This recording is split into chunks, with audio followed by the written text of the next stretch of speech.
Vamos en el capítulo 4 ya de Filipenses. Eh, Vamos a ver cuánto nos queda. No creo que nos quede mucho. Después de terminar las clases, vamos a dar unas vacaciones de unas 2 semanas y de ahí podríamos retomar con otro estudio si el público lo pide. Si el público no lo pide, no hacemos nada. Sencillito. Bien, tenemos. A ver, tengo malo el mouse. ¿Está el mouse?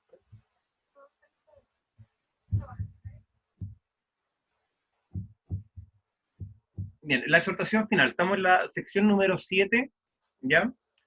Eh, y esta sección ya empieza algo más práctico. Si se dan cuenta, el capítulo 1 es como el capítulo introductorio. Pablo también nos cuenta un poco sobre sí mismo. El capítulo 2 en adelante ya empieza como la exhortación y el capítulo 2 completo tiene como propósito hablar de ser como Cristo, ¿cierto?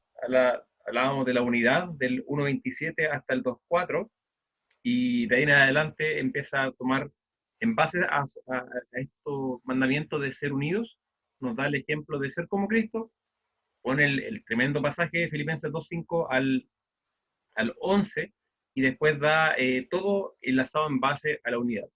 El capítulo 3 completo fue hablando a los hermanos de Filipos a que tuvieran cuidado con los eh, legalistas y con los liberales, y siempre volvía a esta idea de ser como Cristo.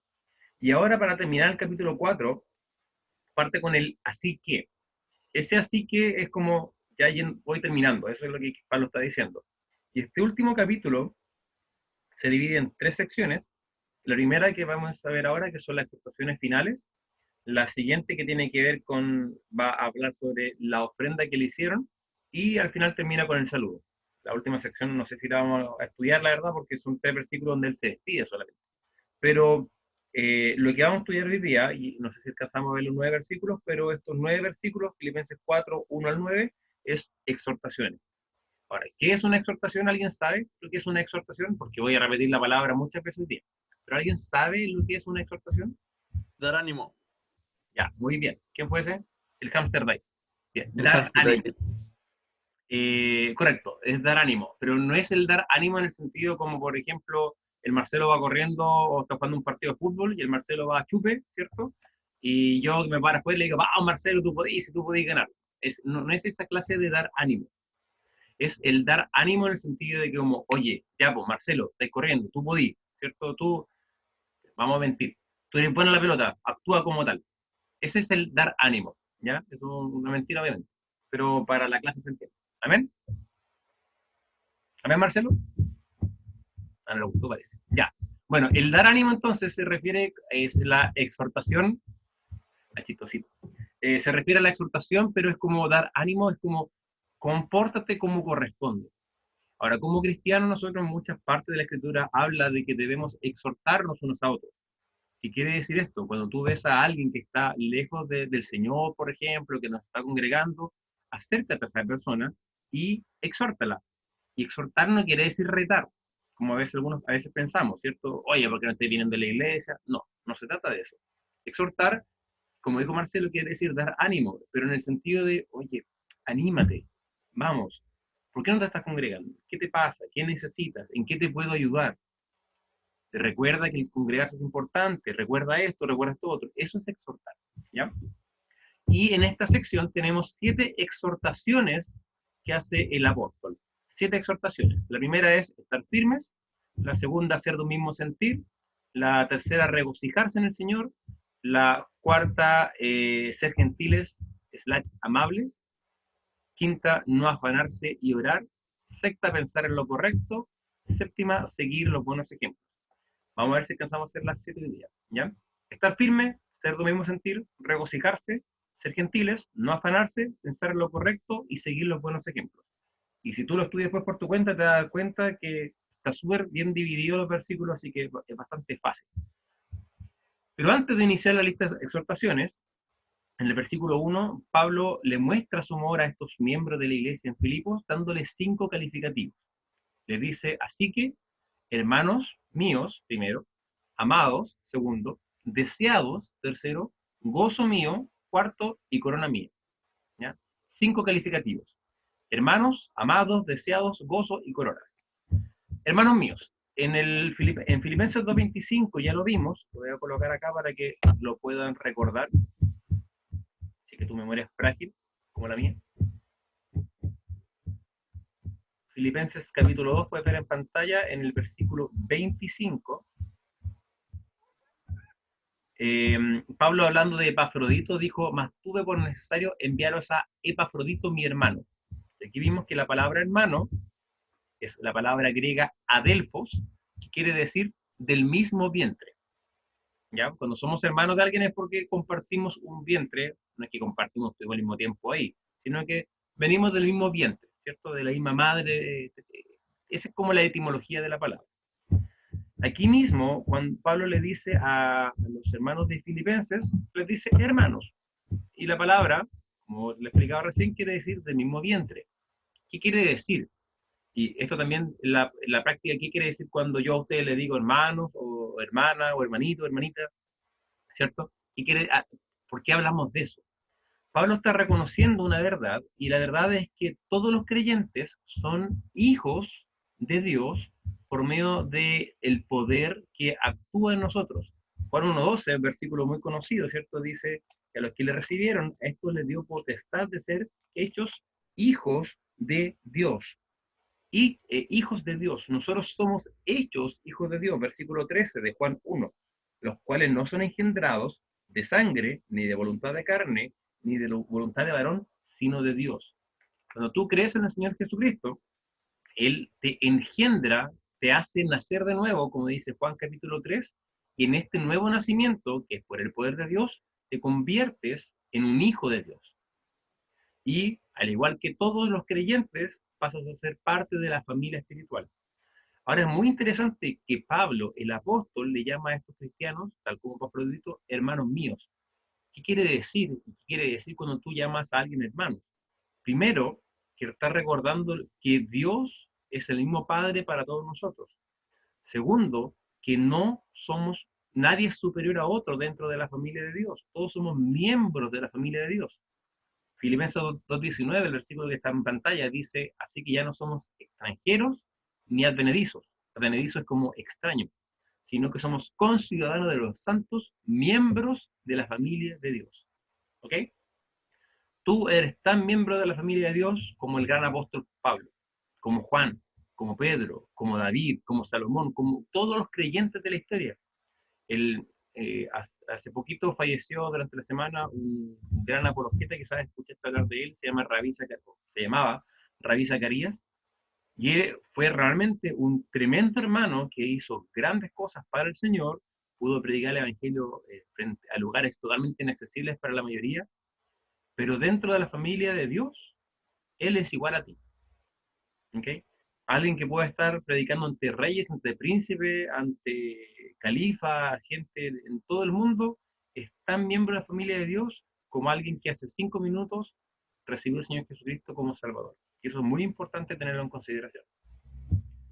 Segundo, la palabra que utiliza dice amados. Hermanos míos, amados. ¿Alguien recuerda cuáles son las tres palabras por las cuales se designa o se traducen como amor en la Biblia?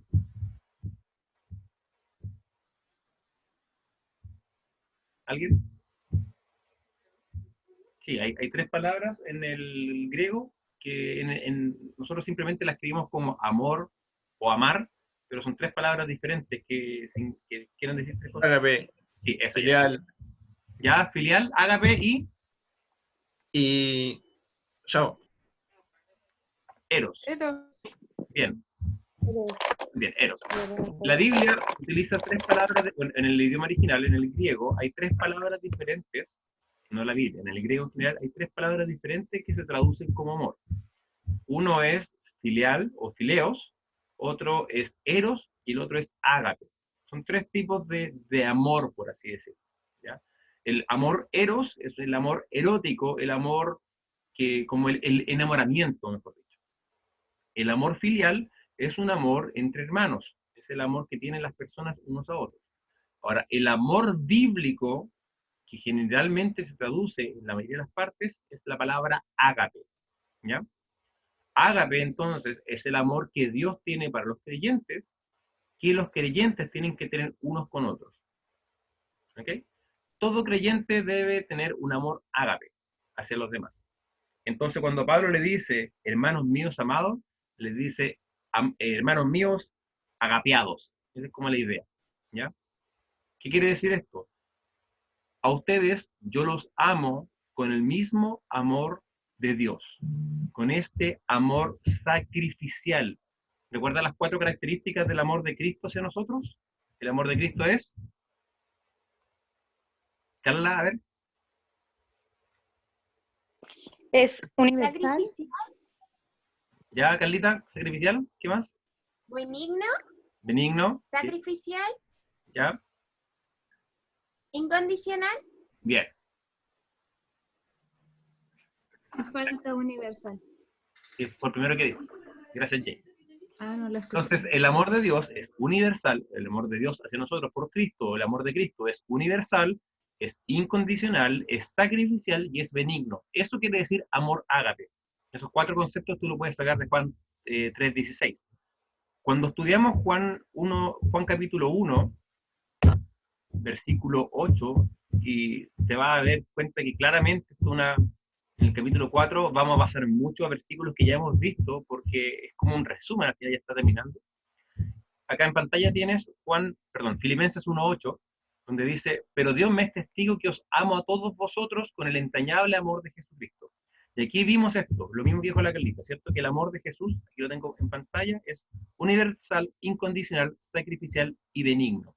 Y este es el tipo de amor que tiene Pablo por los creyentes. Por eso dice en Filipenses 1:8, os amo a todos vosotros con el entrañable amor de Cristo. Entonces, si volvemos al capítulo 4, entre las características que Pablo da, dice, hermanos míos amados. Nuevamente les dice, ustedes son receptores de este amor desinteresado, profundo y sincero, tal como lo dijo en Filipenses 1:8. La tercera característica, o la tercera calificativo con el cual nombra a estos hermanos en Filipos es deseados. Para el término griego que se traduce como deseado, alude al dolor profundo que produce la separación por un ser querido.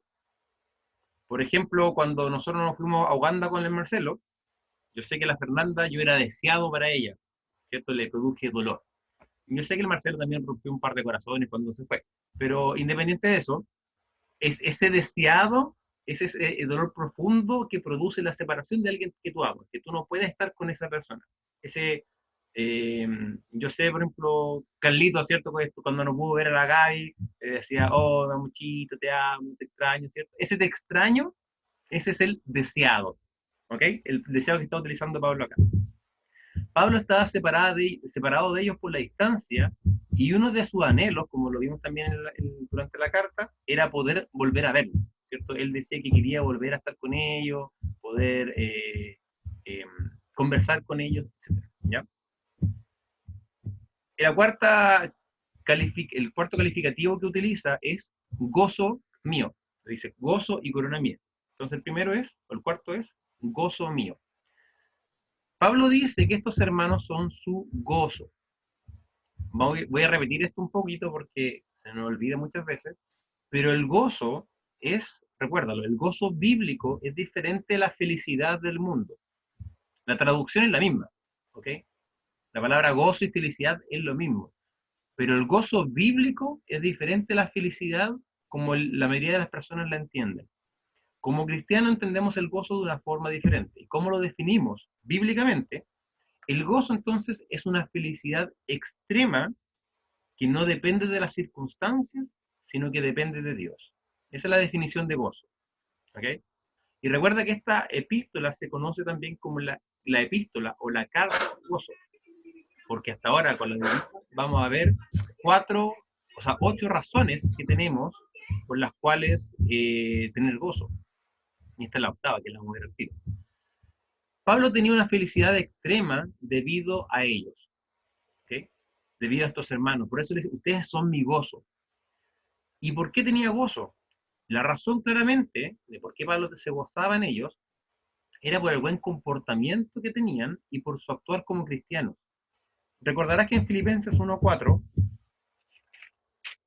dice del 3, doy gracias a mi Dios siempre que me acuerdo de vosotros, siempre en todas mis oraciones rogando con gozo por todos vosotros, por vuestra comunión en el Evangelio desde el primer día hasta ahora. Y esa fue, de hecho, voy a colocar acá, es la primera razón de gozo que encontramos, la que tenemos aquí. Ver la participación de los hermanos en el Evangelio. Pablo se gozaba cuando los hermanos participaban en el Evangelio. Entonces, eso ya es una razón de gozo, pero Pablo aquí va un poquito más allá. Le dice, ustedes son mi gozo. Yo me gozo por ustedes. ¿Por qué? No solamente porque participaban en el Evangelio, sino que en su actuar reflejaba el cristianismo y Pablo se gozaba en que estos hermanos, él lo había discipulado, él le había evangelizado, él había ayudado en su crecimiento y él había ayudado a que se comportaran como verdaderos hijos del Señor. Por lo tanto, la octava razón de gozo que encontramos en la carta es esta, que a ti te debe dar gozo los frutos que tú estás llevando por medio del Evangelio. Cuando tú como cristiano puedes evangelizar a alguien y esa persona aceptar al Señor, eso es un motivo de gozo. Tú debes gozarte por los frutos que el Señor está llevando a través de ti. Cuando tú, por ejemplo, ayudas en el discipulado de alguien más y tú ves que esa persona está creciendo, debes gozarte porque el Señor te está utilizando para poder llevar las buenas nuevas y poder ayudar al crecimiento de los demás. Eso es una tremenda razón para estar gozoso. O sea, qué mayor gozo, honra y privilegio saber que Dios me está utilizando a mí, un vil pecador, como instrumento para poder ayudar a crecer su reino, a que más personas puedan conocerle, que más personas puedan discipularse y que más personas puedan comportarse como verdaderos cristianos. Ahora, yo quiero hacer una nota aquí muy importante, ¿ya? La aplicación para nosotros es que debemos gozarnos en el Señor cuando vemos que estamos llevando fruto y creciendo en el Evangelio, cuando personas conocen al Señor a través de lo que estamos haciendo y cuando vemos que el Señor está cambiando nuestra forma de ser, cuando vemos que el Señor está trabajando en nosotros, es un motivo de gozo. Pero ojo, chiquillos, siempre recuerda que el gozo es porque Dios está trabajando en nosotros. Perdón, el fruto, eso quería decir. El fruto que estamos llevando es porque Dios está trabajando en nosotros. Tú no puedes gozar porque tienes que tener cuidado aquí con vanagloriarte. ¿Ya? Lo vimos también antes. Si yo digo, oye, qué bacán, que yo tengo a 9 personas que yo las tengo sentadas 2 horas escuchando una predicación de Filipenses, un estudio. Oye, qué bacán soy. Eso no es un motivo de gozo, porque es una vanagloria. El verdadero motivo de gozo es ver que Cristo produce los frutos en mí. Si tú vas a Juan capítulo 15, versículo 5, en el versículo 5 dice, yo soy la vid, Jesucristo está hablando, vosotros los pámpanos, el que permanece en mí y yo en él, este lleva muchos frutos, porque separados de mí nada podéis hacer. Y este es el motivo de gozo. El motivo de gozo es que Cristo está llevando o produciendo los frutos en mí y yo simplemente los estoy llevando. No es motivo de gozo la vanagloria por los frutos que yo estoy haciendo. Eso es pecado, porque está robando la gloria a Dios. Dios es el digno de gloria, y de hecho lo vimos en Filipenses, en el capítulo 1, versículo 11, lleno de frutos de justicia, que son por medio de Jesucristo, para gloria y alabanza de Dios. Los frutos de justicia, cómo se llevan? Por medio de Jesucristo. ¿Cuál es su propósito? Para gloria y alabanza de Dios. Y eso es motivo de gozo. ¿Cuál motivo de gozo? Que Cristo está trabajando en mí y que todo lo que Cristo produce en mí es para gloria y honra de Dios. Y eso es lo que Pablo se gozaba. Pablo decía, hermano, ustedes son motivo de gozo. No porque yo tenga de que van a gloriarme, no. Me gozo, ¿por qué? Porque Cristo ha estado trabajando, porque yo voy a ser un instrumento y todo lo que he podido hacer es para la gloria de Dios. Jane, tú tienes una pregunta, levantaste la mano. No, no, es que no es una pregunta, pero algo suena todo el rato como que estás golpeando. de qué poder hacer. Quizás soy yo que estoy como Soy muy... la única que le... sí, ahí está de nuevo el sonido. ¿Eso? Sí, Mi celular. todo el rato. No, como que recién lo tomé. Ah, no, ya sé. La vibración. Hasta el rato sí, me han llegado como 4 mensajes. Uno fue el tuyo hace 20 minutos y otro fue hace 9 minutos de cristianismo bíblico que está pidiéndome que lo acompañe en nuestro curso de bibliología en vivo. No, entonces no es eso, pero suena como que algo golpea todo el rato. Ah, Ya, ese era mi quizá comentario. el Espíritu Santo que está Gracias. golpeando tu corazón, hermana. Ya, gracias. Con respecto a este punto del gozo, ¿quedó claro o hay alguna duda? Ya. Pero es súper importante. El gozo no es, como decía recién, no es para vanagloria, no es, ah, qué bacán que soy. No. ¿Ok? Es porque Dios está trabajando en mí. Y aprovechemos un poquito de repasar las razones de gozo. La primera la vimos en el 1.4, ¿cierto? 1.4 y 5, donde dice, me gozo por vuestra comunión en el Evangelio. Después, en el 1.18, dice, que pues que no obstante, de todas maneras, por pretexto o por verdad, Cristo es anunciado y en esto me gozo. La tercera razón parte ahí en el versículo 18, donde dice, y me gozaré aún, porque sé que por vuestra oración y suministración del Espíritu de Jesucristo resultará mi liberación. ¿Y por qué Pablo se gozaba por su liberación? Versículo 26, para que abunde vuestra gloria de Cristo, de mí en Cristo Jesús, por la presencia entre nosotros. Pablo se gozaba porque los demás podían crecer.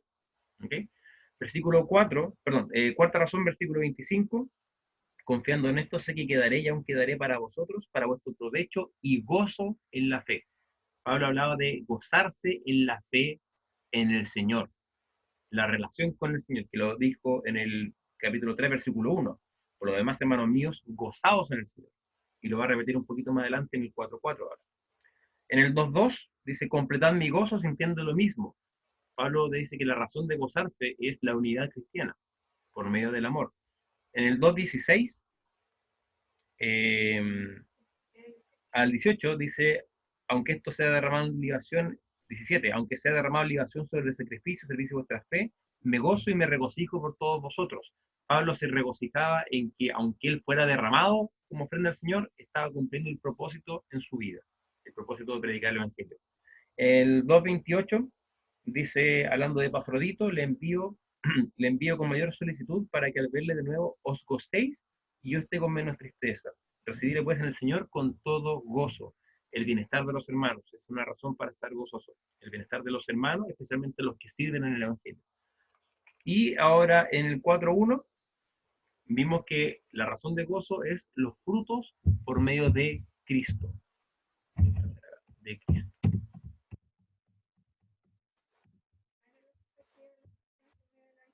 Es lo mismo, en otras palabras.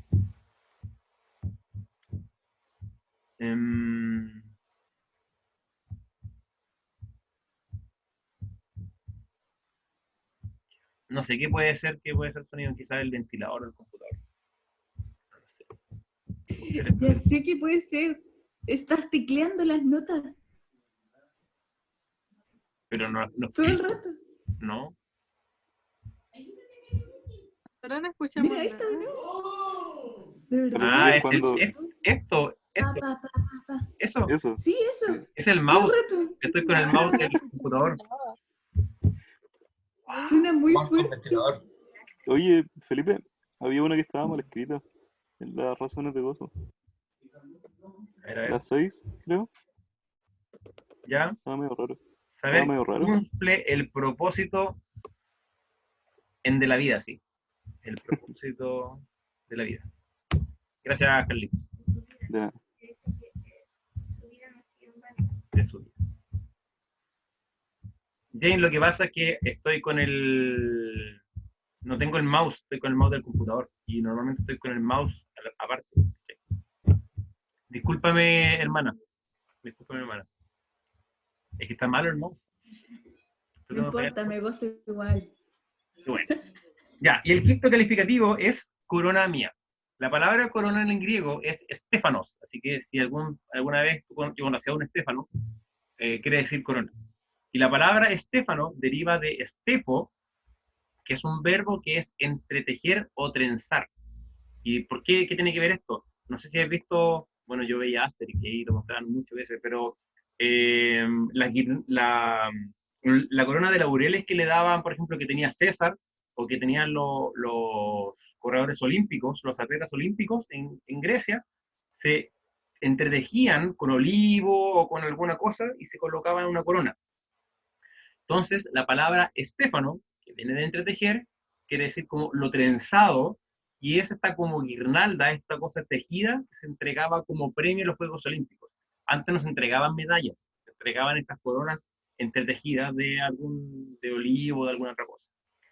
Entonces, para Pablo, los creyentes en Filipos eran su corona. ¿Qué quiere decir su corona? Era la evidencia del trabajo que él había realizado para el Señor, por el cual también él iba a recibir el premio al final de su carrera. Y esto lo vimos también en el 3.14, perdón si suena el mouse, lo siento. Aquí. En el break lo voy a cambiar para que no me reclamen tanto. En el 3.14, acá está, donde Pablo dice, prosigo a la meta al premio del supremo llamamiento de Dios en Cristo Jesús. Ahí estudiamos esto, ¿cierto? Que Pablo le iba a la meta. ¿Y cuál era la meta? La meta era vivir como Cristo, y el premio era estas como recompensas espirituales que dice Dios que no iba a dar al final, y que la Biblia lo declara como coronas. Y ahí tienen un par de pasajes, por ejemplo, en 2 Corintios 5:10, dice que es necesario que todos nosotros comparezcamos ante el tribunal de Cristo para que cada uno reciba según lo que haya hecho mientras estaba en el cuerpo, sea bueno o sea malo. Entonces Pablo dice claramente que estos cristianos en Filipos son su corona. Carlitos, ¿puedes leer 1 Tesalonicenses 2:19 y la Jane 1 Corintios 9:25?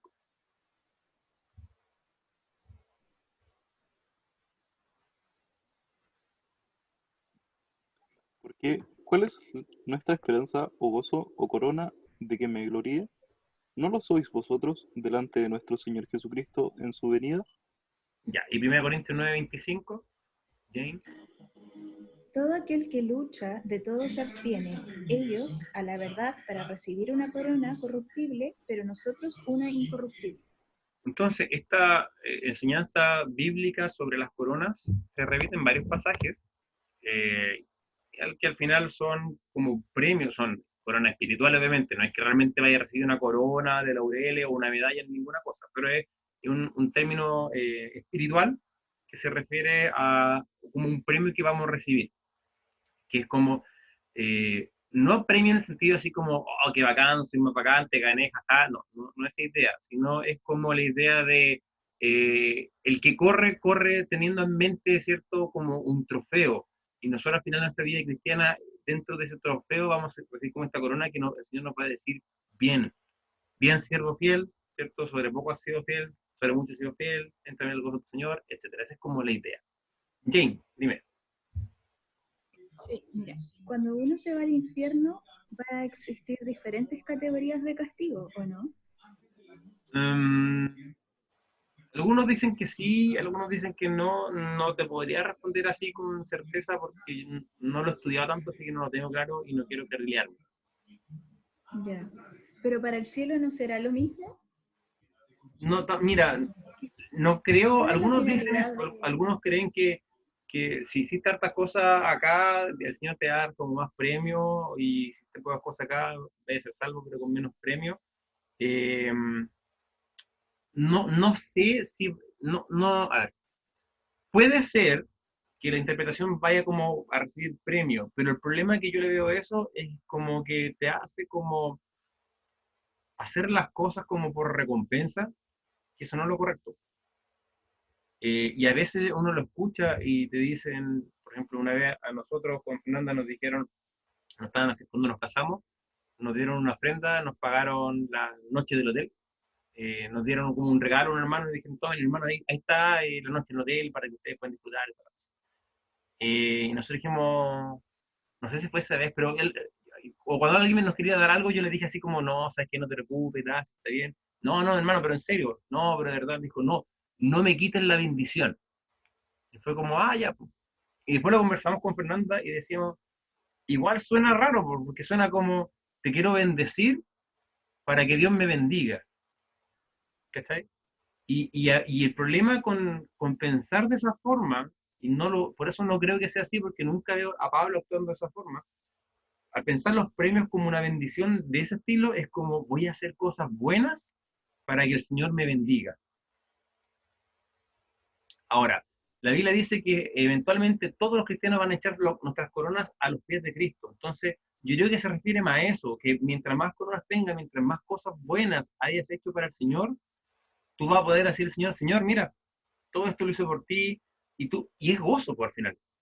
¿Por qué? Porque mientras más cosas tú hagas para el Señor, tú vas a estar más feliz sabiendo que pudiste honrar a quien tú realmente amas. Cuando yo voy, como soy buen esposo y le regalo tantas flores a mi señora, cuando le regalo flores, yo me siento feliz, pero no me siento feliz porque la Fernanda diga, después de esto voy a amar más a Felipe. No, pues yo me siento feliz porque la estoy haciendo feliz a ella. ¿Cachai? Y es como la misma idea. El idea de la corona del premio es que yo estoy feliz, estoy gozoso, porque es para mi Señor, no es para mí. Entonces yo creo, quizás me equivoco, y por eso no te lo puedo decir con certeza 100%, porque no lo he estudiado tan profundamente, pero me inclino más por esa idea de la corona, como premios, pero que al final no son para nosotros, son para el Señor. Todas las cosas buenas que tú hagas son para la gloria del Señor. Y la Biblia 1000 veces te recalca que la gloria es del Señor y que toda la gloria que nosotros recibamos se la entregamos a Él. Entonces el Señor va a decir, a ver, Carlitos, pasa para acá, tú hiciste esto como hijo mío, excelente, toma. Estas son tus coronas, por así decirlo. ¿Y Carlitos qué va a hacer? Señor Jesús, toma. Ahí están, las coronas son tuyas, porque son para tu gloria y para tu honra. ¿Se entiende? Sí, muchas gracias. Cuando dijiste que ¿pensaste lo mismo con respecto a lo que acabo de decir?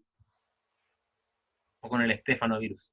¡Qué fome! Ahora entiendo. Coronavirus, claramente. Qué bueno que las coronas no se reciben por el humor, que algunos te llaman mover. Bien, entonces, 5 calificativos de Pablo: hermanos, amados, deseados, gozo y corona. Estos, quiero decir nuevamente, eran hermanos, hijos del mismo padre, amados profundamente por él. Pablo añoraba verlos, eran motivo de gozo y eran motivo de enorgullecerse. A este querido grupo de personas es que Pablo les da las siguientes 7 exhortaciones. Nota, muy importante. Nunca la exhortación está desligada del amor. Te fijas que Pablo pasó un tiempo dando lindas palabras a estos hermanos y después de esto viene la exhortación. ¿Por qué? 2 razones. O sea, 2 razones por 2 cosas, ¿cierto? El verdadero amor disciplina. Proverbio 27:6 dice que fieles son las heridas del que ama. Si tú amas a alguien, como Pablo estaba diciendo recién, tú vas a buscar decir la verdad, y a veces la verdad puede doler. Y Hebreos 12:7, no lo busques, te lo voy a decir yo, dice, si soportáis la disciplina, Dios os trata como a hijos, porque ¿qué hijo es aquel a quien el Padre no disciplina? Entonces, el verdadero amor va a disciplinar, y la disciplina y el amor nunca van separados. Si tú vas en algún momento a exhortar a un hermano, tienes que recordar siempre, primero, el amor. Porque si no, no produce ni un efecto. No es lo mismo que yo vaya con amor a decirle a alguien, sabes que tú estás mal, te estás alejando del Señor, qué pasa con tu vida, a que vaya, oye, ¿qué onda? ¿Por qué no venís a la iglesia? Hermanito, hace harto rato no venís, pues. Súper penca de tu parte. Estás bien mundano para tus cosas. Eso no es la actitud correcta. Jamás vemos a Pablo actuando así. Y de hecho, en la carta más fuerte que tiene, que es la carta de Gálatas, aún así, él hace las cosas motivado por el amor. Como dice 2 Corintios capítulo 5, el amor de Cristo nos constriñe. ¿Qué es lo que te debe motivar a exhortar a una persona? No exaltarte tú, no minimizar a la otra persona, sino el amor. Y por los dos lados. Si tú vas a disciplinar, hazlo con amor. Y si amas, vas a disciplinar o vas a exhortar. ¿Bien? Entonces pasemos a la primera exhortación. Esto está un poquito corrido.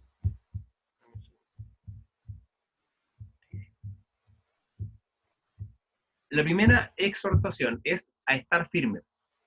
Filipenses 4 dice, así que hermanos míos amados y deseados, gozo y corona mía, estad firmes en el Señor, amados. La primera exhortación les dice a estar firme. En Filipenses 1:27 ya vimos esta palabra. Esta que está acá, donde dice, solamente os comportáis como es digno del Evangelio, para que sea que vaya a veros o que esté ausente, oiga de vosotros que estáis firmes.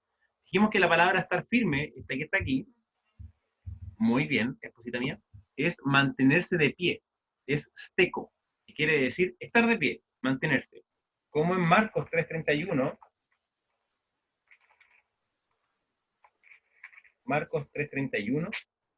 que dice, vienen después sus hermanos y su madre, y quedándose afuera, enviaron a llamarle.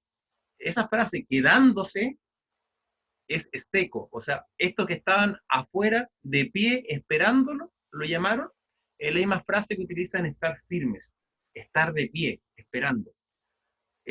Algunos comentaristas como John MacArthur aluden a la acción del soldado que se mantiene firme a pesar de los peligros que se enfrenta. Un soldado que se mantiene firme, estoico, en su lugar, sin moverse, aunque puedan venir hordas de enemigos, así tiene que actuar el cristiano. Tiene que mantenerse firme. Y ese es el mandamiento, esa es la exhortación. El apóstol le está instándolo a los filipenses a no decaer, a no acobardarse. ¿Por qué? Porque claramente sabía que iban a llegar momentos difíciles, sabía que su fe se podía debilitar en algún momento, sabía que cometerían pecados, que perderían el gozo o que se podrían alejar de la enseñanza correcta. Por eso les dice, manténganse firmes, no decaigan. Marcelo, ¿puede leer 2 Tesalonicenses 2:15, por favor?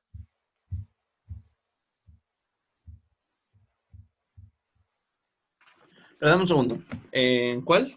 Segunda a los Tesalonicenses 2:15. Segundo.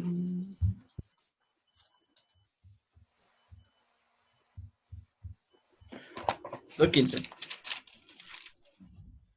Ya. Así que, hermanos, estad firmes y retened la doctrina que habéis aprendido, sea por palabra o por carta nuestra. Ya Pablo ya había instado a los hermanos de Tesalónica a lo mismo, a estar seco, a estar firmes. ¿Y qué quería decir esto? Él te lo explica. Retén la doctrina que habéis aprendido. No te alejes de la enseñanza. Eso quiere decir estar firme. No te alejes de tu fe, no te alejes de la enseñanza, no te acobardes, no decaigas. Pero a pesar del claro mandamiento que debían tener firmeza, fíjate en la frase, dice, estad firmes en el Señor. Como lo dijimos antes, la fortaleza del cristiano no es por sus propias fuerzas. Pablo no te dice, mantente firme, o sea, pelea la buena batalla tú solo. No, mantente firme en el Señor. La firmeza se logra no por tus esfuerzos, no por tus propias fuerzas,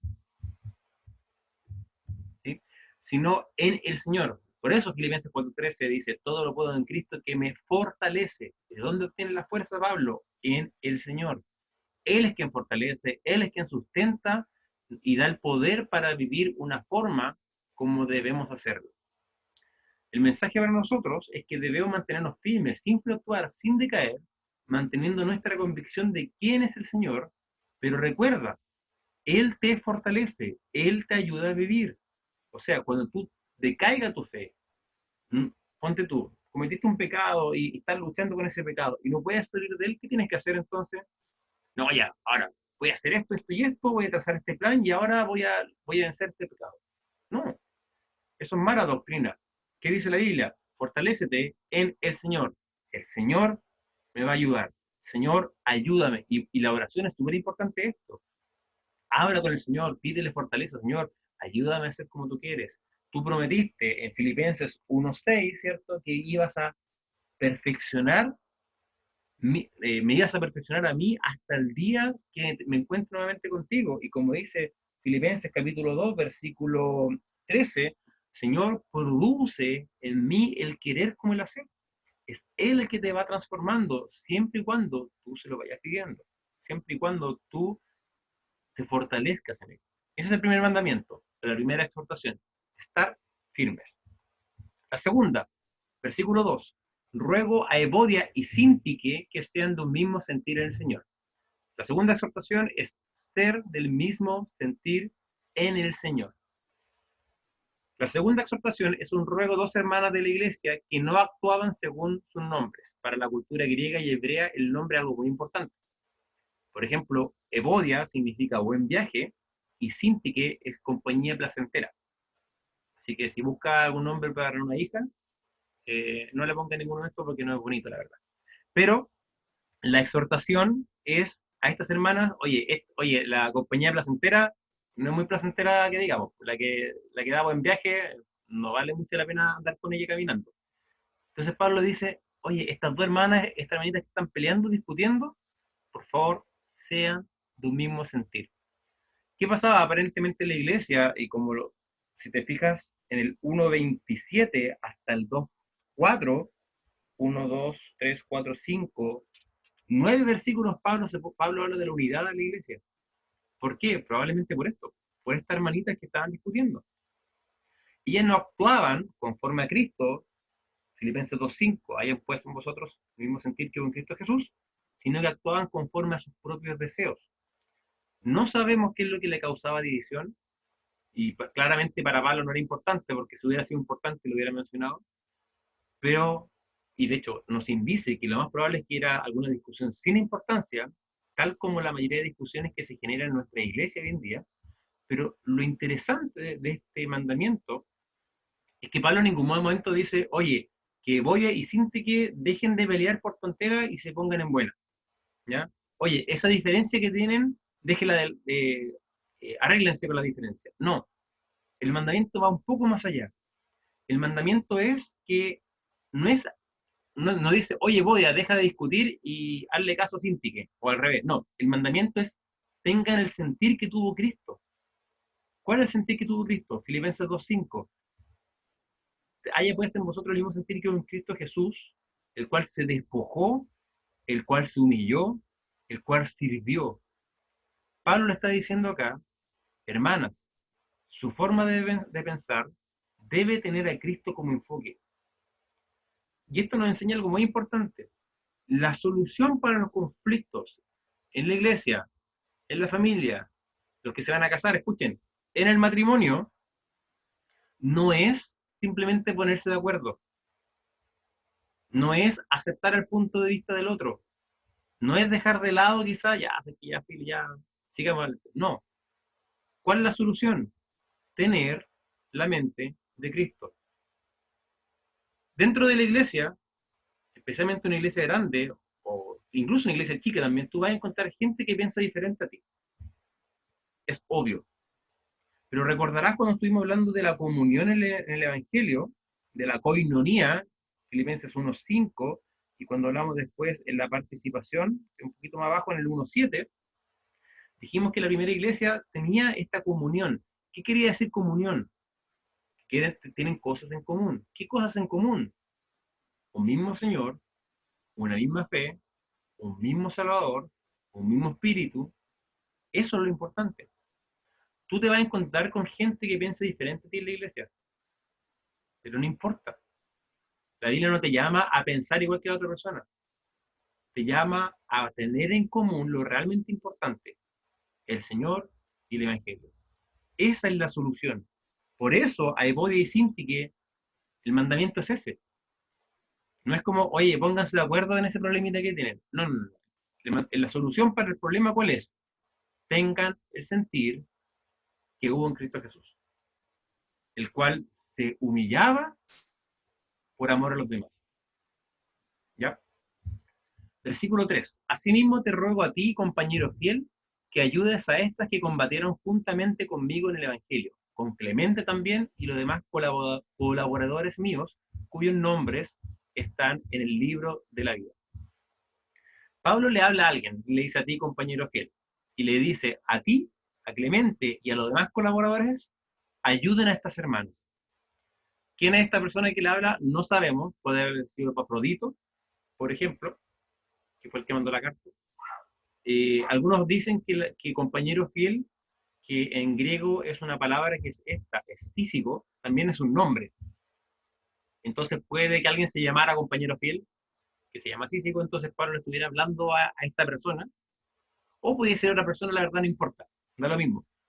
Lo importante es que fuera Epafrodito, fuera alguien que se llama compañero fiel, que es Cícico, fuera otra persona, fuera, no sé, Perico Los Palotes, da lo mismo.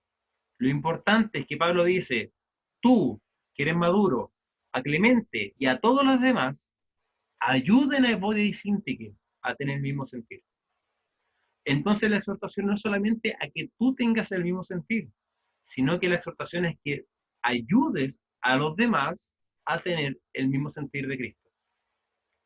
Busca la unión, lo que vimos antes del 1.27 al 2.4. Busca la unión en la iglesia, tanto si te corresponde a ti, como si puedes ayudar a alguien más. ¿Por qué? Porque una iglesia puede perder su testimonio por las disputas, por las peleas, por lo que no puede pasarse de largo estos problemas, no se puede minimizar. La carta de los Corintios, la primera carta de los Corintios, es una carta que habla de una iglesia carnal, una iglesia que era inmadura. ¿Por qué? Mire, 1 Corintios capítulo 3, versículo 3. Aún sois carnales. ¿Qué es carnal? Un cristiano que actúa como una persona no creyente, un cristiano inmaduro. Pues dice, habiendo entre vosotros celos, contiendas y disensiones, ¿no sois carnales y andáis como hombres? El celo, la contienda, la disensión hace que, o es una demostración de inmadurez espiritual. Y eso es algo terrible, porque pierdes el testimonio. Además que Evodia y Síntique aparentemente eran mujeres de influencia en la iglesia de Filipos. La palabra que utiliza en el combatieron es la misma que aparece en Filipenses 1.27, cuando dice combatiendo unánimes por la fe del Evangelio. Y significa que Evodia y Síntique habían participado en el mismo esfuerzo de Pablo para que más personas pudieran ser salvas. No necesariamente quizás predicando el Evangelio, discipulando, predicando en la iglesia, porque tú puedes combatir el Evangelio a través de muchas formas, a través de la oración, de la ayuda, de la ofrenda, pero sí es probable que estas mujeres que estuvieron combatiendo en el Evangelio junto con Pablo, estuvieron en la fundación de la iglesia. Y si recordarás cuando vimos la introducción, en Hechos capítulo 16, dice que en el versículo 13, y un día de reposo salimos fuera de la puerta junto al río donde salía a hacerse la oración, y sentándonos hablamos a las mujeres que se habían reunido. Es probable que entre esas mujeres estuviera Evodia y Síntique. ¿Por qué? Porque Pablo está diciendo que ellas habían combatido junto con él. Puede ser. Pero el punto es este. Y la aplicación para nosotros es esto, dos cosas. Aún personas de renombre pueden actuar carnalmente. Aún personas que en un momento fueron maduras pueden caer en momentos de inmadurez y actuar no según la mente de Cristo. Esto es razón por la cual cada uno de nosotros debe ser vigilante con respecto a esto y luchar en busca de la unidad. Filipenses 1.27 al 2.4, recuerda, unidad. Recordando no tanto lo que te divide, porque mira, si tú te pones a buscar qué te divide con la persona, qué diferencias tienes, siempre vas a encontrar algo. Siempre. Parece que hablaba con la Jane, le contaba de un pastor que le mandaba un pantallazo de un email de un pastor que hablaba en Estados Unidos sobre cómo la gente al final se preocupa de pequeñas doctrinas que pueden dividir una iglesia más que las cosas importantes que es la predicación del Evangelio, el discipulado y ese tipo de cosas. Y a veces nos centramos, no sé, pues que esta persona piensa que, no sé, que a Saúl se le apareció un demonio y otra persona dice que a Saúl se le apareció Samuel. Y eso, no, que él piensa diferente a mí. ¿Sí? No, es que él piensa, esta pequeña doctrina es insignificante, él lo interpreta de esta forma, yo lo interpreto esto, así que yo me separo de él. No tiene sentido. No, es que él es de izquierda y yo soy de derecha. No, es que él piensa que no hay que ir a la iglesia en la pandemia y yo pienso que hay que seguir congregándose igual. Hermano, no nos preocupemos de esas cosas. ¿Por qué? Porque vamos a darle pie a Satanás para dividir la iglesia. Y lamentablemente en esta época eso es lo que Satanás quiere. Nosotros debemos luchar para mantener la unidad. ¿Cómo? Teniendo la mente de Cristo. Por eso también, si tú ves dentro de la iglesia que hay división, ves a un grupo de hermanos que están discutiendo por algo, trata de ayudar a reconciliarse y a recordar principalmente que deben sentir que hubo un Cristo Jesús. Por eso nos pone el pelambre, porque al final el pelambre va generando malas raíces, va generando rencores contra otra persona, y te va haciendo ver a la persona de una forma que no debiera. Tengamos la mente de Cristo y busquemos ser como Él. Y último punto antes de pasar al break, tercera exhortación, regocijarse en el Señor. Y esta es la misma que tenemos aquí. La cuarta razón de gozo, en la fe en el Señor. Filipenses 1:25 dice, para gozo y provecho de la fe. Filipenses 3:1, gozaos en el Señor.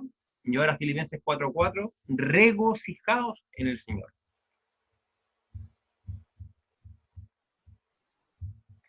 Regocijaos en el Señor. Otra vez digo, regocijaos. 4 veces Pablo habla sobre la importancia de regocijarse en el Señor. Ahora, recordemos esto. ¿Qué significa regocijarse? Lo dije antes, pero lo voy a repetir. Regocijarse es tener gozo. Simple. Regocijarse es tener gozo. Donde gozo es una alegría que no depende de las circunstancias. ¿De qué depende? Dice el pasaje. ¿De qué depende la alegría según ese pasaje? Pueden responder. ¿De qué depende el gozo? Del Señor. Muy bien, de Dios, del Señor. Los filipenses deben gozar en el Señor, en su fe en Él, en su relación con Él. Y fíjate, ¿y por qué decimos que el gozo no puede depender de las circunstancias o de los sentimientos? Porque el gozo es un mandamiento. El cristiano tiene como mandamiento gozarse. Ahora, si el gozo dependiera de los sentimientos, Pablo no te podría mandar a que te regocijes.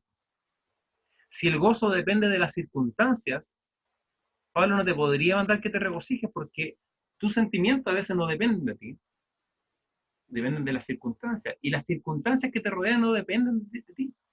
Si yo baso mi gozo en las circunstancias, porque pregúntale a las personas, ¿eres feliz? Sí, soy feliz. ¿Por qué eres feliz? No, porque tengo un buen trabajo, porque mi esposa está embarazada, porque estamos descansando en la casa, porque ayer comí rico, porque comí sushi, porque tengo una mascota que me encanta.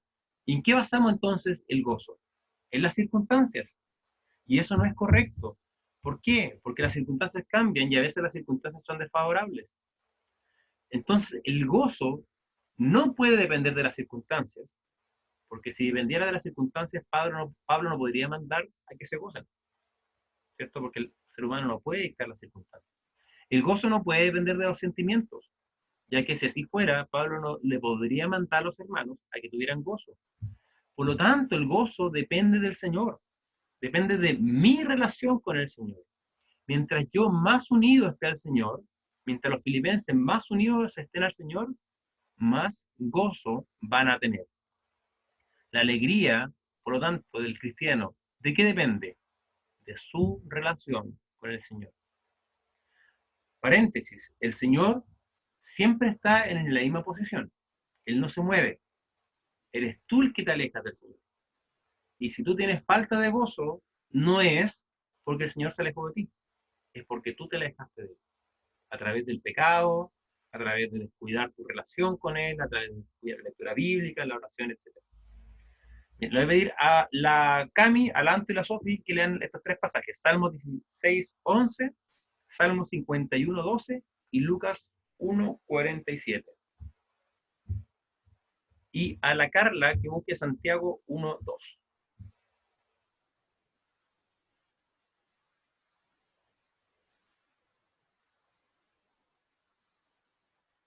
¿Al tiro?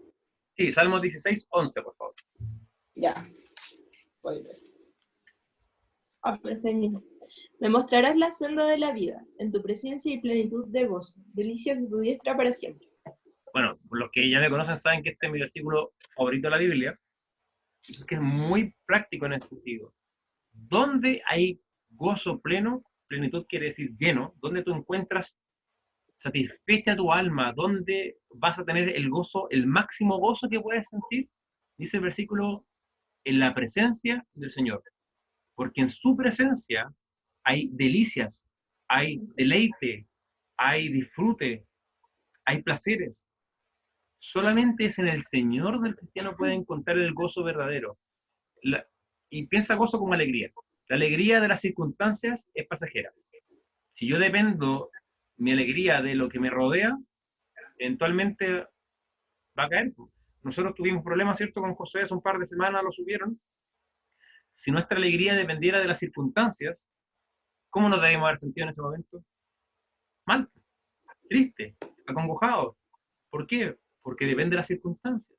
Pero nuestra alegría no depende de las circunstancias. ¿De qué depende? Del Señor. Cuando el Josué estuvo con peligro de nacer antes de tiempo, ¿el Señor dónde estaba?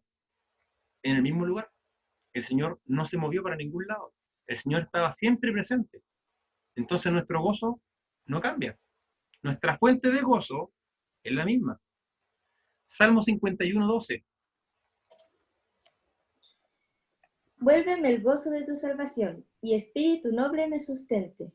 ¿Alguien sabe en qué contexto se escribe Salmo 51?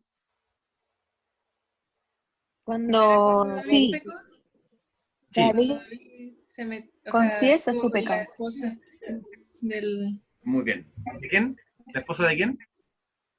De Urias. Urias Urias. Betsabé.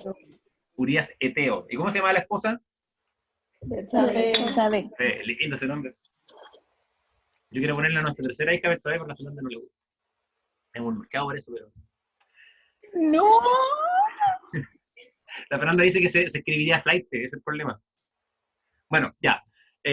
Volviendo a Salmo 51. David había cometido este atroz pecado, había asesinado, había mentido, había blasfemado el nombre del Señor, había cometido adulterio, era digno de muerte. Y fíjate cuando él ora después de que Natán lo confronta con el pecado, y él entiende todas las cosas terribles que es eso. Bueno, siempre lo había entendido, pero como que no lo había confesado el Señor, él entre sus peticiones, aparte de ser limpio y que el Señor lo perdone, dice esto en Salmo 51:12, vuélveme el gozo de tu salvación. Y en otras Biblias se traduce como, devuélveme el gozo de tu salvación. ¿Por qué pasó eso? Porque Pablo, a través de su pecado, él se había alejado de Dios. Dios se quedó en el mismo lugar, Dios no se había movido. Pero Pablo, con su pecado, se había alejado de una relación con el Señor. Cuando un niño hace algo malo ante los ojos de su padre, y el niño sabe que está malo, el niño como que esconde la cara, ¿cierto? Se aleja, está como incómodo. Bueno, eso, y si tú has cometido a veces pecado y no lo has confesado ante los ojos del Señor, estás incómodo, no estás con gozo. ¿Por qué? Porque el pecado rompe esa relación con tu Padre Celestial, y por eso el gozo se había perdido. ¿Por qué? Porque el pecado te había alejado del Señor. Y alejarte del Señor disminuye tu gozo. Por eso David dice, vuélveme el gozo de tu salvación. Jane. Sí, mira, cuando nosotros como cristianos se supone que mostramos a Cristo, ¿cierto? Sí. Antes, ¿cómo lo hacían? Antes en el Antiguo Testamento. Porque ¿de qué forma ellos podían tener al Espíritu Santo que les dijera que hiciera lo correcto? Bueno, debe recordar que el Espíritu Santo siempre ha existido, ¿cierto? No empieza a existir desde Pentecostés, pero desde Pentecostés en adelante es promesa para todos los que creen en el Señor Jesucristo. Efesios 1:13, ¿cierto? Dice que cuando tú oíste la palabra de verdad, el Evangelio de salvación, fuiste sellado con el Espíritu Santo de la promesa. En el Antiguo Testamento, el Espíritu Santo no te sellaba para la promesa, no te daba como ese sello, pero el Espíritu Santo aparecía o iba y estaban algunas personas para capacitarlos para cumplir ciertas funciones. Y ahí viene el término ungidos. Sí, Los reyes, por ejemplo, recibían el Espíritu de Dios para tener sabiduría y dirección. Y así como el Espíritu Santo venía o no venía a la vida de esas personas. sí, sabía, pero en qué momento ese Espíritu Santo venía a la vida de las personas? No necesariamente la salvación. ¿Era decisión completamente de Dios? Exacto, sí. O a veces, por ejemplo, algunos Entonces, no querían. Por ejemplo, Salomón pidió cierta sabiduría, y esa sabiduría vino por el Espíritu, era una sabiduría divina. Por lo tanto, vino por el Espíritu Santo. Entonces, la sabiduría que recibió Salomón fue cuando él oró a Dios por sabiduría. Y ahí él se la dio, ¿cierto? Por ejemplo, cuando Eliseo, cuando Elías le iba a pasar el manto a Eliseo, y le dijo, ¿quieres algo? Y Eliseo dijo, lo único que te pido, doble porción de tu espíritu. O sea, ¿qué quería Eliseo? Todo lo que Dios había hecho a través de él, por el Espíritu Santo en Elías, que Eliseo pudiera hacer lo mismo, pero aún más, para glorificar a Dios. Entonces ahí vino por ciertas peticiones. Pero nuevamente en el Antiguo Testamento, voy a mandar una foto de un pequeño recuadro que hay en unas Biblias que tengo, que habla sobre cómo viene el Espíritu Santo a nuestras vidas, o cómo venía en el Antiguo Testamento. Pero como te digo, no es como en el Nuevo, como ahora para nosotros, que en el momento de creer. ¿Ok? Porque eso vino después del sí, Espíritu. ok. Eso vino después del Señor Jesucristo. Por eso él dijo, si yo me voy, les conviene que me vaya, porque si me voy dejaré acá en la tierra un consolador, ¿cierto? O el otro consolador, el Señor Jesús, el Espíritu Santo. Bien, y Lucas 1:47. Y mi espíritu se regocija en Dios, mi Salvador. Este es un poema que dijo María, la madre terrenal del Señor Jesucristo, y enfoca lo mismo. ¿En qué se regocijaba María? En Dios, su Salvador. Ya que el Señor no cambia, que es nuestra fuente de gozo, tampoco debe cambiar la alegría de los hermanos. Es por eso que el cristianismo se puede gozar en las pruebas, porque la prueba cambia las circunstancias, el Señor no cambia. ¿Okay? Y por eso el cristiano puede tener gozo en las pruebas, porque su gozo no depende de las circunstancias, de si hay o no hay pruebas, el gozo depende del Señor. Santiago 1:2.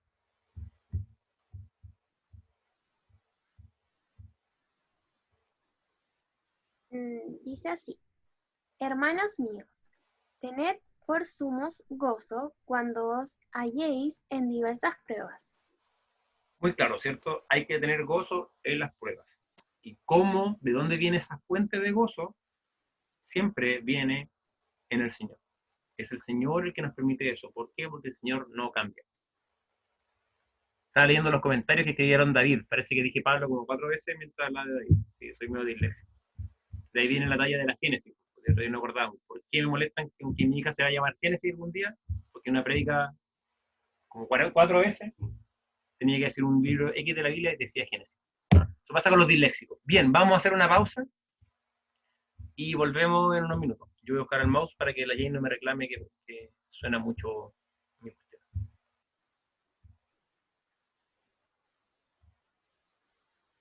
Literal suena todo el rato así.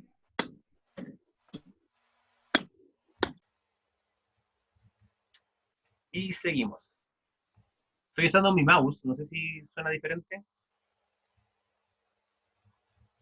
¿Sí? Ya, para acá. Ya no suena. ¡Wow! Genial. Ya. Entonces, hemos visto hasta el momento 3 exhortaciones. Estar firmes. Ser del mismo sentir en el Señor. Regocijarse en el Señor. Y ahora veremos la 4ª. Versículo 5. Vuestra gentileza sea conocida de todos los hombres. La 4ª exhortación. Jane todavía ha escrito ahí, pero no sé si fue una pregunta o fue un chiste. Pero pusiste diferencias entre exhortar y reprender. No, yo lo puse como comentario, porque a veces la gente como lo confunde. Ya. Y exhortar es siempre con amor, y reprender es como... Me recuerda como los evangélicos cuando dicen, te reprendo en el nombre del Señor, los demonios. Bueno, hay varios que le sacarían los demonios de su vida, pero sí. Oye, ¿y a qué te refieres con esta frase que escribiste que necesitas un Timoteo en tu vida? Ah, silencio. Claramente fue un chiste, vos, Felipe. Ah, Era una nota personal. sí. Parece que era un mensaje privado. Se lo estaba dando a Marcelo. Miau. Bien. Versículo 5. Vuestra gentileza sea conocida a todos los hombres. La palabra gentil, de acuerdo al diccionario Vine, denota apropiado, ajustado. De ahí viene equitativo, justo, Se moderado, me fue la señal. paciente, no insistente, insistente en la letra de la ley. ¿Ya? Son como hartas palabras, pero la verdad me costó un poco encontrar una buena definición de esta palabra, porque es muy amplia, pero la idea es como ser equitativo, ser justo, ser moderado, ser paciente, ser no insistente en la letra de la ley, o sea, sino como ser gentil. Esa es como la idea. Y la misma palabra que aparece en 1 Timoteo 3:3, cuando dice un requisito de los pastores es no dado al vino, no pendenciero, no codicioso de ganancias deshonestas, sino amable. Esa palabra amable de ahí, exacto, amable o gentil es lo mismo. Se puede colocar acá para que me vean.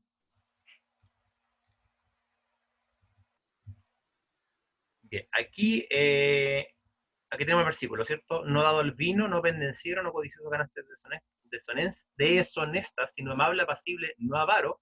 La palabra amable, le damos el clic, en la 1909 se traduce como moderado, y esa palabra es epieikes. Y aquí dice, apropiado, por implicación gentil, suave. Y en Filipenses 4:5, en la Reina Valera 1909 se traduce como modestia. Y sale aquí la misma palabra, epieikes. Entonces es como amable, pero en el sentido de como alguien gentil, suave, tranquilo, afable, considerado. Esa es como la idea. Volvamos.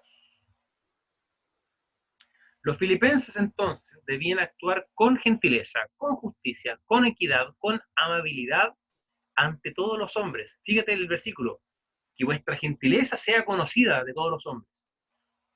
Una de las características por la cual la nombraran a la iglesia debía ser esta. Cualquier residente de Filipos, que no era cristiano, cualquier ciudadano romano del lugar, debiera decir, oye, que son amables estos cristianitos de la iglesia de ahí. Esa es como la idea. Y como ya lo hemos estudiado muchas veces, y no voy a irlo allá porque el versículo yo creo que todas las clases lo mencionamos, Mateo 5:16, que dice que nuestra luz debe o que nuestra luz alumbre a los hombres para que ellos den gloria a Dios. Esa es la idea. Recuerda, el testimonio es una de las cosas más importantes que un cristiano tiene que mantener, luchar por mantener ese testimonio. Porque a través de él, muchas más personas le van a dar la gloria a Dios. Por eso la exhortación es a ser gentiles. Y que tu gentileza sea conocida en todos los hombres. Es que tú actúes de forma amable con los demás. Cuando en tu trabajo, en tu liceo, en tu familia te piden algo, hazlo con amabilidad, hazlo con gentileza, sé buena onda. Esa es como la idea, para que me entiendan, ¿ok? Sé, como dicen, no, el loco es tranquilo, es buena tela, es simpático, le pedí un favor, te lo hace. Esa es como la idea. ¿Cuál es el problema con nosotros? Nuestra cultura nos enseña, oye, no hay tantos favores, ¿por qué? ¿Qué pasa si tú pillas a alguien que hace muchos favores? Le dais la mano y te toman el codo. Eso, ¿cierto? Eso te dicen, oye, no tenés que tener cuidado porque tú haces esto, o se van a aprovechar de ti. El cristiano no tiene que pensar así. Ejemplo, ahora le decía a la Peña, a veces en el trabajo a nosotros nos dicen, oye, podí hacer esto, podí hacer esto otro, que son como cosas que están entre las que tenemos que hacer, pero a veces lo puede hacer cualquiera y a veces no son tan agradables y te la piden a ti. Una vez me pidieron que viniera a dar anestesia acá al hospital traumatológico. Hay un problema en el hospital, así que había que hacer un paciente y había que hacerlo acá. Y era una lata porque acá otro hospital no estaba acostumbrado y, bueno, en resumen, no era agradable. Y yo no era cómodo. Y de hecho tuve que tener problemas en el hospital, etc. Entonces yo le decía a la Fernanda, Pero ¿sabéis qué? Igual lo voy a hacer. Y lo voy a hacer con sonrisa. ¿Por qué? Porque la Biblia me llama a ser gentil, a tener un buen testimonio. Y de repente decía, lo único que me alata es que porque después de eso me dicen, oye, bacán, oye, ahí otra vez, ¿podí ahí otra vez? Y fue como, ahí como que hablé y le dije, mira, ni un problema, yo no tengo un problema, pero bueno, al final no tuve que ir, gracias a Dios nuevamente. Pero el cristiano no tiene que pensar, es que se van a aprovechar de mí, no importa. ¿Y acaso con el Señor Jesucristo no se aprovecharon de él? ¿Cuánta gente no abusaba de Jesús pidiéndole milagros? Todo el mundo iba aquí a puro pedirle milagros. Y el Señor sabía que era por puro milagro que estaban con él. ¿Y él qué hacía? Igual estaba ahí presente, igual servía. Y el cristiano tiene que tener eso en mente. Ustedes en sus vidas diarias tienen que tener eso en mente. Voy a hacer las cosas no por la otra persona, yo lo hago por el Señor. ¿Por qué? Porque es una forma de tener un buen testimonio. Dice que la gentileza de ustedes sea conocida por los hombres. En el caso de nosotros, de los que somos acá de Hualpén, en nuestra iglesia, que la gente diga, oye, acá la gente de esa iglesia. Oye, en tu colegio, oye, no, pídele, por ejemplo, pídele a la Carla. No, a la Carla, súper buena onda, al tiro te prestar los apuntes. Esa es como la idea, ¿cachai? Que la gente puede decir, que con tranquilidad pueden ir contigo, que saben que tú no te vas a enojar, que saben que tú eres buena onda, eres tranquilo, que no te molesta, que pueden ir con un consejo, y como hablábamos con la Jane recién y daba esa pregunta, que saben que tú no lo vayas a reprender y vayas a ser pesado, sino que estés ahí. Yo hace un tiempo tuve que hablar con una persona y le decía, mira viejo, no importa el problema que te metas, no importa la dificultad que tengas, aunque sea algo malo, puedes conversar conmigo. No te voy a retar. Y eso es importante porque a veces la gente cuando hace algo malo no se quiere acercar a ti porque sabe que lo vas a estar retando. Yo le dije, yo voy a estar ahí presente para ti, para apoyarte, ayudarte. No, quizá no voy a estar de acuerdo con lo que estás haciendo, pero si quieres conversar por algún problema que te metas, el que sea, yo te puedo ayudar. No voy a mentir por ti, obviamente, pero te puedo dar un consejo. Puedo orar por ti. Y eso es importante. Pero a veces nuestra forma de actuar, somos tan pesados, tan duros, somos tan legalistas, como vimos en el capítulo anterior, que la gente ni siquiera se quiere acercar a nosotros. Esto, gentileza, es lo mismo que el Señor Jesucristo dice en Mateo 5:38. Mira, dice, oíste que fue dicho ojo por ojo, diente por diente. Pero yo os digo, fíjate el mandamiento del Señor Jesucristo, no resistáis al que es malo. Antes, a cualquiera que te hiere la mejilla derecha, vuélvele también la otra. Al que quiera ponerte pleito y quitarte la túnica, o sea, el que te está asaltando y te quiere llevar algo, dale también la capa. Cualquiera que te obligue a llevar carga por una milla, ve con él 2. Al que te pida, dale. Y al que quiera tomar prestado a ti, no lo rehuses. No le prestas a esta persona porque nunca me lo devuelve. ¿Qué dice el Señor Jesucristo? Si quieren pedirte prestado, no lo rehuses. ¿Por qué? Hay gente que uno sabe que, seamos honestos, a veces hay gente que tú sabes que te pide algo y sabes que no te lo va a devolver. Cuando alguien así me pide algo, yo se lo paso, sabiendo que eso no lo voy a ver de vuelta. Y así voy tranquilo, no me preocupo. Total, da lo mismo. De repente gente me dice, oye, préstame 10 lucas. ¿Por qué no me decís mejor dame 10 lucas en vez de préstame si sé que no me la devolví? No le digo eso, lo pienso, pero no lo digo. Se las paso igual nomás. ¿Por qué? Porque la Biblia dice que debemos actuar con gentileza, con amabilidad. Esa es la idea. ¿Por qué? Versículo dice, vuestra gentileza sea conocida a todos los hombres, el Señor está cerca. ¿Cuál es la razón por la cual comportarse gentilmente? El Señor está cerca. Ahora, la palabra cerca puede utilizarse cerca temporalmente, o sea que falta poco para que venga, o cerca físicamente, que está al lado de nosotros. Algunos dicen que se refiere a que el Señor vuelve pronto, otros dicen que el Señor está cerca de nosotros, como Mateo 28:20, que dice que está con nosotros todos los días hasta el fin del mundo. La verdad, la interpretación que sea, sirve igual. Porque si el Señor vuelve pronto, yo debo actuar gentilmente, sabiendo que voy a verlo cara a cara. Si el Señor está al lado mío, debo actuar gentilmente, sabiendo que el Señor está conmigo y debo actuar como Él quiere. El punto es, actúa gentilmente debido al Señor, porque Él va a volver y está al lado tuyo. ¿Alguna duda con respecto a esto?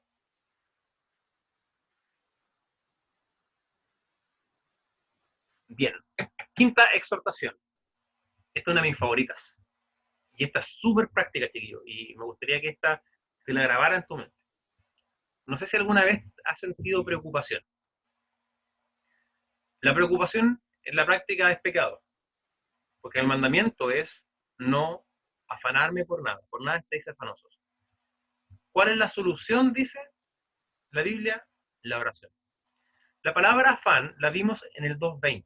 Mira. Cuando hablamos de Timoteo,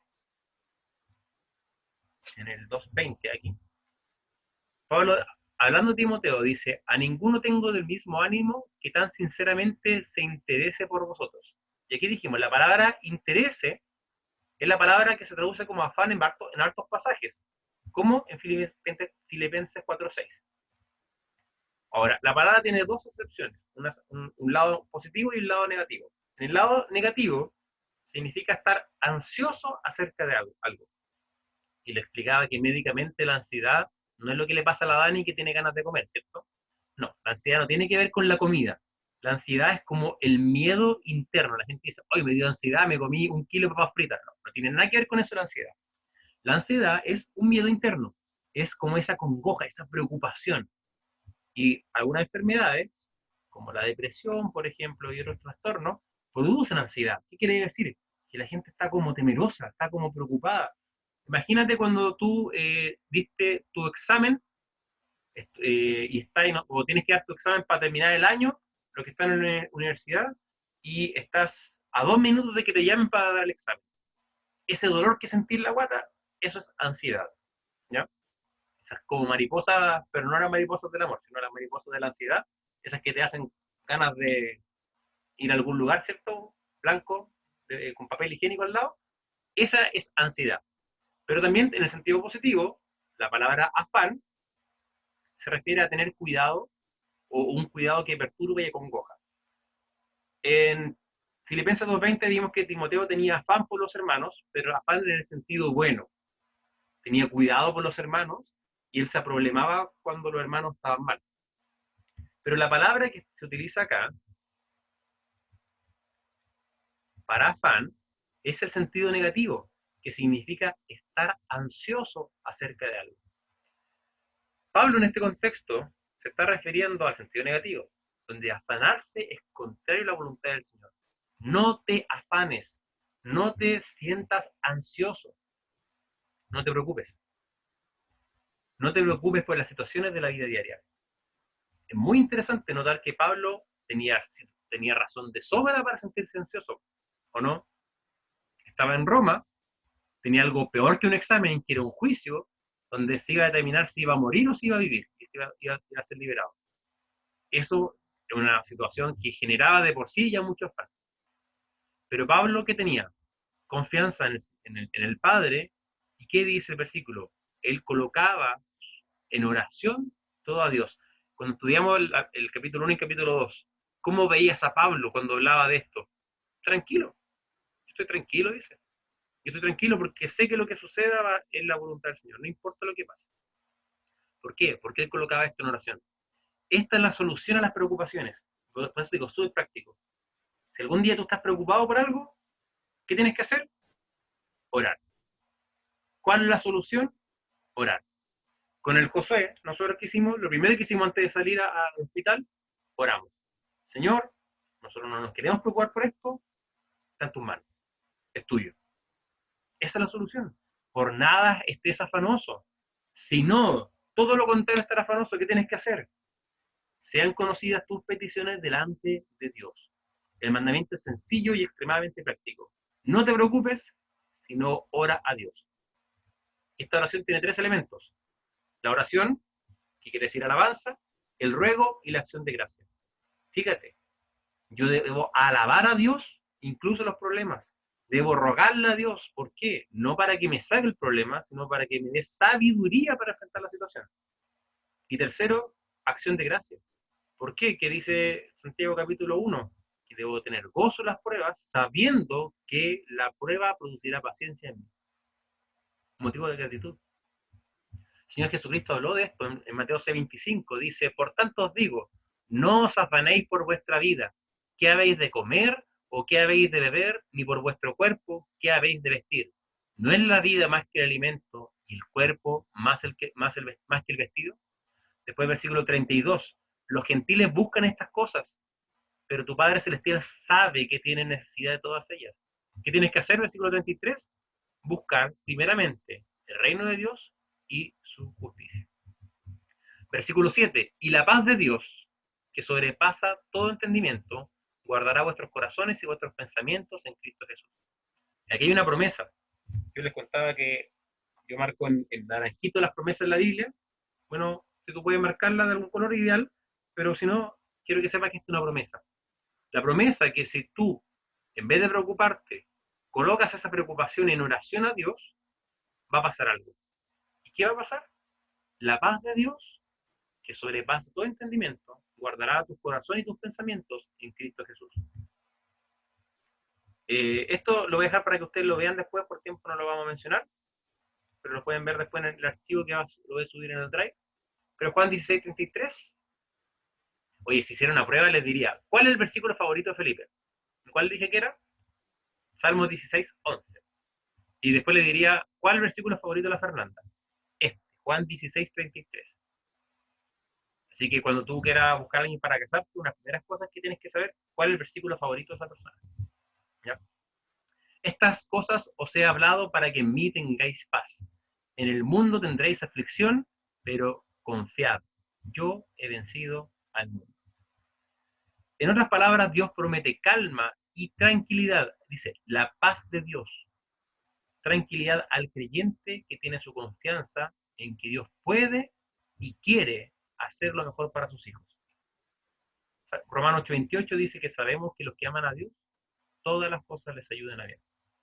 La paz que sobrepasa todo entendimiento quiere decir la paz más grande de lo que tú puedes comprender. Como dice la alabanza, más grande de lo que imaginas. Claro, no habla de la paz, pero se entiende. ¿Y qué hará esta paz? Guardará vuestros corazones y vuestros pensamientos en Cristo Jesús. Guardar quiere decir montar guardia. Es como mantener bajo vigilancia constante. La paz de Dios guarda y protege a los creyentes. ¿De qué? De la ansiedad, de la duda, del temor, de la congoja que puede asaltar a los corazones y el pensamiento. Y cuando estamos con dificultades, con problemas, esto pasa. Cuando tiene alguien enfermo en tu familia, cuando tienes problemas en la universidad, peleas con una persona, estás preocupado por algo, la ansiedad, la duda de que si Dios realmente es tan bueno como Él dice, el temor de lo que puede pasar, te acongojas, ¿a dónde te acá? A tu corazón, a tus pensamientos. Pero si tú colocas en oración ese problema, Dios promete que su paz, la que viene a través, la que es más grande de lo que puedas imaginar, va a proteger tus pensamientos y los va a cuidar para que no entre la duda, para que no entre el temor. La paz va a estar como cercando alrededor de tu corazón, evitando que entren cosas que no deben entrar.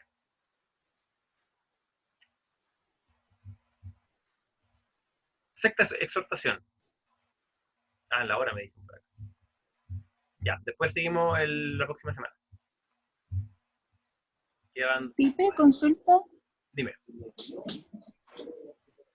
Al tener problemas de ansiedad, es posible que, bueno, con la recomendación que hice acá, que Dios va a guardar nuestros corazones y pensamientos, es posible que podamos tener como pensamientos... ¿Suicidas? Sí, no solamente eso, como dejar entrar, como abrir el portal a demonios. Por supuesto, totalmente. Ahora, recuerda que estaba viendo una serie hoy día y decía una frase de William Shakespeare: los demonios no están en el infierno, están acá. William Shakespeare obviamente se refería a que como que los demonios no existen, sino que los demonios están en el día a día de las personas, o que las personas son demoníacas, malas personas. Pero en la práctica la frase es cierta. Muchas veces pensamos que los demonios están guardados bajo 4 paredes, ¿cierto? Con llave en el infierno, pero la Biblia deja claramente que actúan el día a día en nuestra vida y alrededor de nosotros. Y los demonios pueden atacarnos en algún momento. Solo que a veces, bueno, paréntesis, no necesitas de ningún demonio ni de Satanás para pecar. No le puedes echar la culpa a los demonios cuando pecaste. Porque de hecho, aunque ellos no existieran en este momento, fueran eliminados del planeta, igual tú seguirías pecando porque tú eres pecador. Pero sí los demonios pueden molestarte. Satanás te va a generar dudas, te puede generar ansiedad, temor, te puede colocar ideas suicidas también. Entonces, por eso es importante, cuando estás con problemas, recurrir a la oración, teniendo fe. Ahora, la Biblia cuando dice que tenemos que tener fe en la oración, no quiere decir que tenemos fe en que va a haber un resultado. La gente a veces dice, no, pide, pero pide con fe. O sea, pide un auto, pero pide creyendo que vas a recibir el auto. Eso no es bíblico. Cuando la Biblia dice que tenemos que pedir con fe, no dice con fe en el resultado. No con fe así como visualizando el auto. ¿No? Se refiere a fe en qué? En el Señor. Fe en que Dios te escucha. Fe en, como dice el pasaje, que Dios va a guardar tu corazón. Y el problema que tenemos es que cuando pasamos por problemas, ¿qué pedimos cuando pasamos por problemas? Señor, saca este problema de mi vida. Y esa es una mala petición. ¿Cuál es la petición que debiéramos hacer? Señor, este problema que tengo, dame sabiduría para poder enfrentarlo. Porque tú permites este problema en mi vida. Y tú quieres que yo a través de este problema pueda crecer y ser más paciente. Entonces, si yo empiezo a pedir de mala forma, estoy equivocado. Debo pedir, Señor, dame sabiduría para enfrentar este problema. Señor, esta paz que tú prometes, dámela y protégeme de la ansiedad, protégeme de la duda, protégeme de los temores. Pero a veces pensamos en la oración nuevamente, como lo veíamos el lunes de oración, pensamos en la oración como el vehículo mágico con el cual Dios responde a mis oraciones y me da lo que yo quiero. Y ese no es el propósito de la oración. El propósito de la oración es yo poder hacer la voluntad del Señor y pedir de forma correcta. Entonces los problemas, ¿cómo tenemos que pedir? ¿Qué es la forma correcta de pedir? Pedir sabiduría para los problemas y pedir la paz de Dios. Esa es la promesa, y eso es lo que Dios promete. En Santiago dice que Él promete, y que la da, de hecho, y no es amarrete en la sabiduría. A cualquiera que se la pida, Él la da. Y en el contexto está hablando de sabiduría para enfrentar los problemas. ¿Y acá de qué está dando? Hablando de paz. Juan 16:33 nuevamente dice, estas cosas que he hablado, las he hablado para que tengan paz. Vas a tener problemas en el mundo, vas a tener aflicciones, pero confía, yo he vencido el mundo. En ningún lado dice el versículo que no vas a tener aflicciones o que Dios va a sacar las aflicciones de tu vida. Dice, vas a tener aflicción, pero, y tú podrías esperar que dijera, pero yo voy a librar, yo te voy a sacar de las aflicciones. No dice eso el versículo. Dice, pero confía. ¿Confía en qué? En que Dios ha vencido el mundo y que Él te va a dar paz. Eso es lo importante. Entonces, el mensaje de que no vamos a tener problemas es antibíblico. El mensaje de que debemos pedir a Dios y pedir con fe, es bíblico, pero pidiendo con fe en que Dios escucha y que Dios quiere lo mejor para nosotros y que me va a dar sabiduría y paz. No que me va a sacar del problema. Y eso va a protegerme de ansiedad, de malos pensamientos, de dudas, de ideación suicida, etc. ¿Se entiende?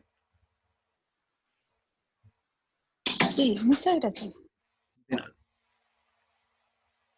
Bien, vamos a parar la grabación. ¿Alguna otra duda antes de terminar?